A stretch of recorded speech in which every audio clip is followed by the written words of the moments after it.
Welcome to Coffee with Jesus, Episode 4. Failure is not an option. Or is it? Now wait a minute, you're probably thinking to yourself. Why would he talk about failure?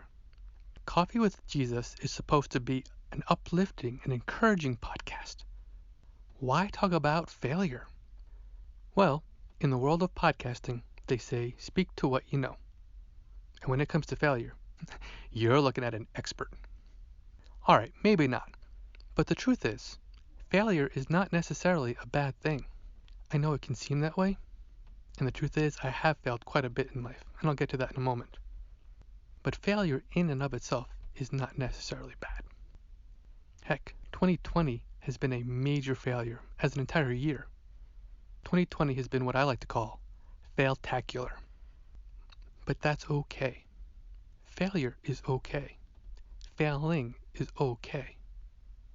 While I joke about being an expert in failure, the truth is I have failed quite a bit in life. I've tried starting a business, not once, but twice, and both times the businesses were a major failure. I tried taking the PE exam so I could attain my professional engineer's license, and again, not once, but twice, I failed the exam.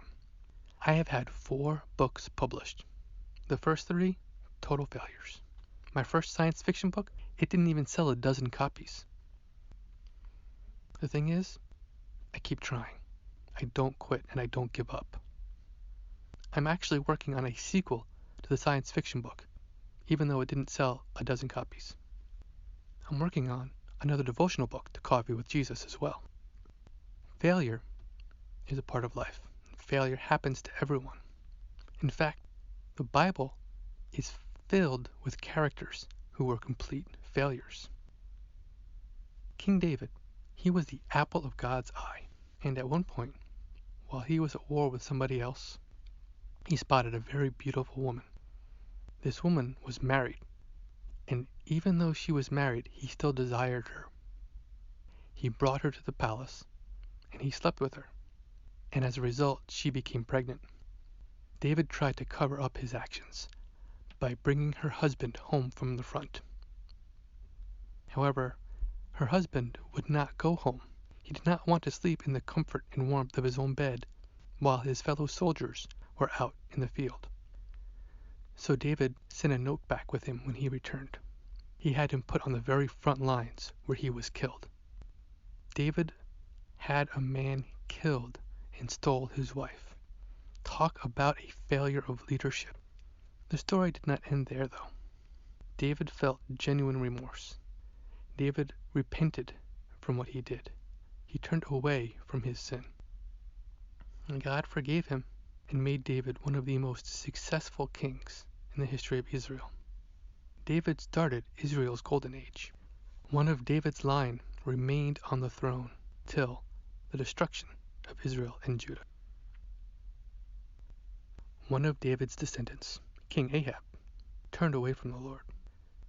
So the Lord sent Elijah, his prophet, to warn Israel to try to bring them back. Elijah went up against 400 prophets of Baal and won. But after that, the queen threatened to kill him. He turned tail and he ran away. Rather than trust God to take care of him, he turned tail and ran and hid. However, God gave him rest.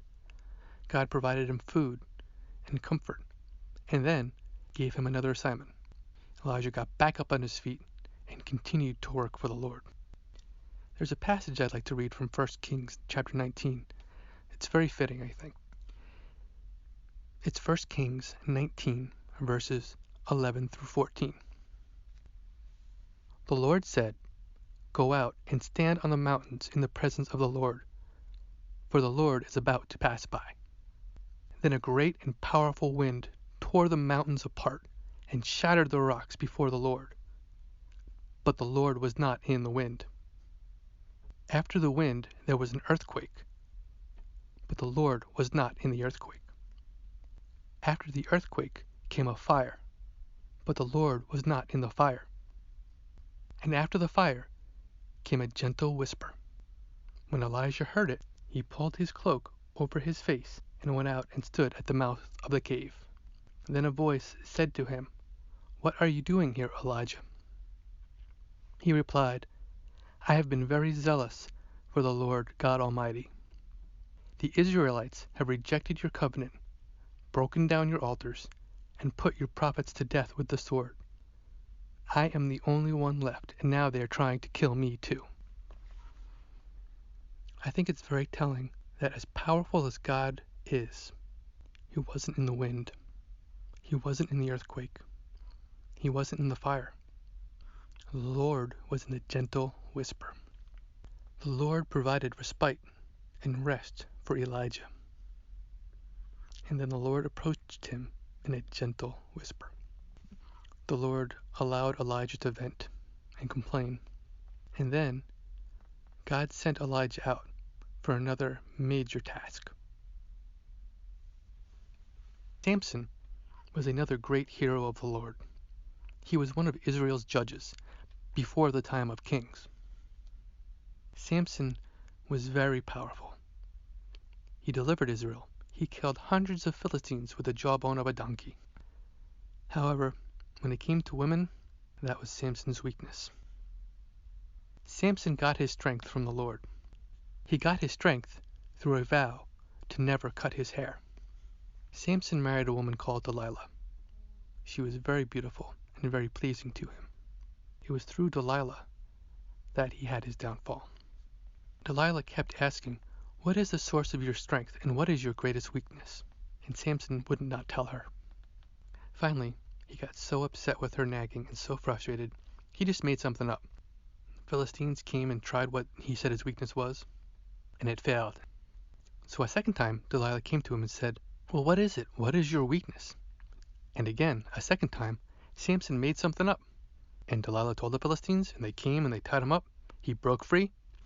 You'd think by this point, Samson would know that by telling Delilah his weakness, he would be captured. She would run and tell the Philistines, and they would capture him. But the third time she asked him, he finally confessed, "It's my hair. If my hair were to ever be cut, I would lose all strength." So Delilah went and told the Philistines. While he was sleeping, they cut his hair. And then the Philistines captured him, and he had no strength. They put him in prison. They used him for shows. And he was basically their toy, their plaything, the source of their entertainment. However, God gave Samson a second chance as well. His last great act was to take out the entire leadership of the Philistines. In Judges chapter 16, verses 25 through 30, we can read about Samson's last great heroic act. While they, that is, the Philistine leadership, were in high spirits, they shouted, "Bring out Samson to entertain us." So they called Samson out of the prison, and he performed for them. When they stood him among the pillars, Samson said to the servant who held his hand, "Put me where I can feel the pillars that support the temple, so that I may lean against them." Now the temple was crowded with men and women. All the rulers of the Philistines were there. And on the roof were about 3,000 men and women watching Samson perform. Then Samson prayed to the Lord, "O sovereign Lord, remember me. O God, please strengthen me just once more, and let me with one blow get revenge on the Philistines for my 2 eyes." Then Samson reached forward to the 2 central pillars on which the temple stood. Bracing himself against them, his right hand on one and his left hand on the other, Samson said, "Let me die with the Philistines." Then he pushed with all his might, and down came the temple on the rulers and all the people in it.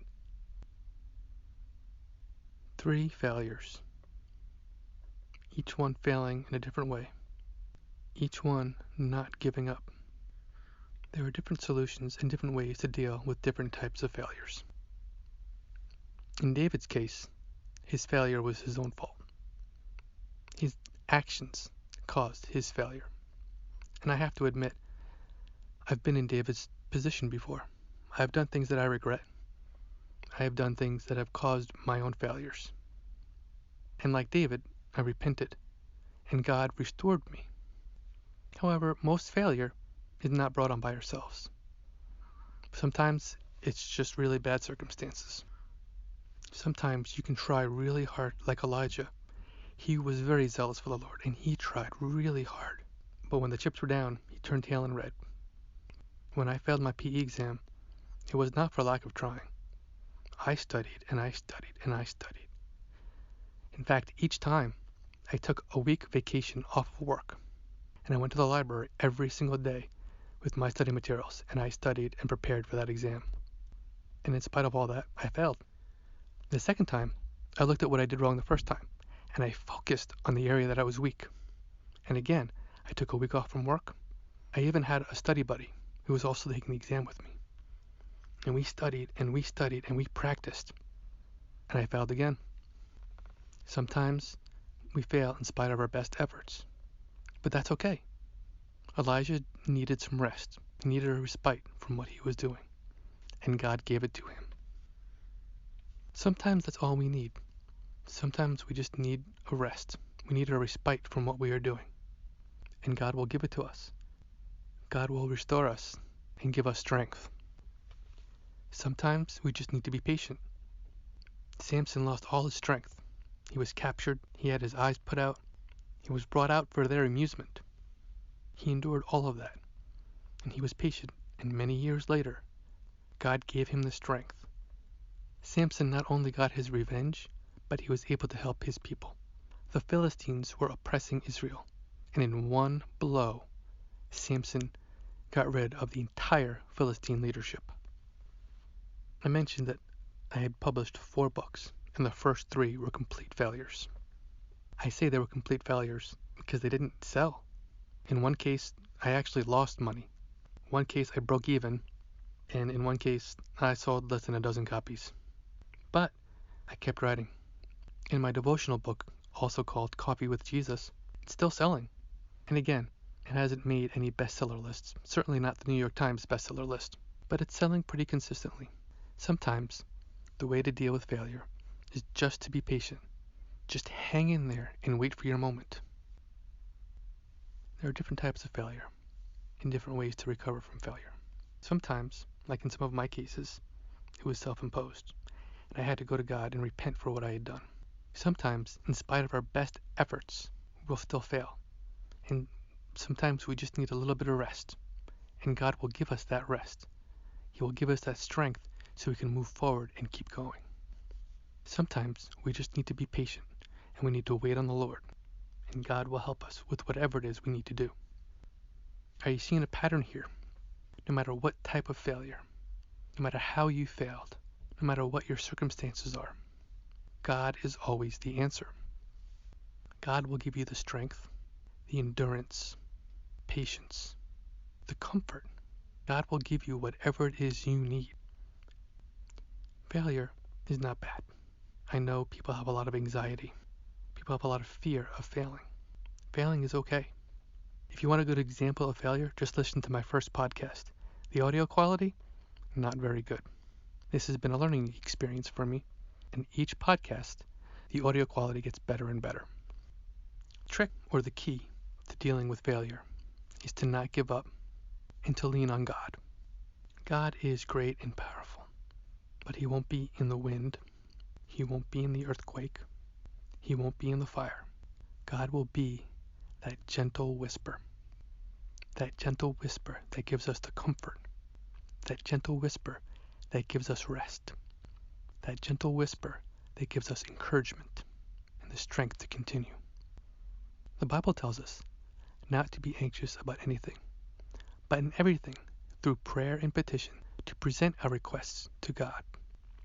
I think we should also present our failures to God as well. God will help us through our failures. God will give us rest when we need it. God will give us restoration when we need it. God will give us the patience and the endurance to continue when we need it. Regardless of what it is that you are going through, God can help you. So please, bring your anxieties to God. Bring your failures to God. Bring your requests to God. Reach out to Him. He will strengthen you and sustain you, and He will help you succeed.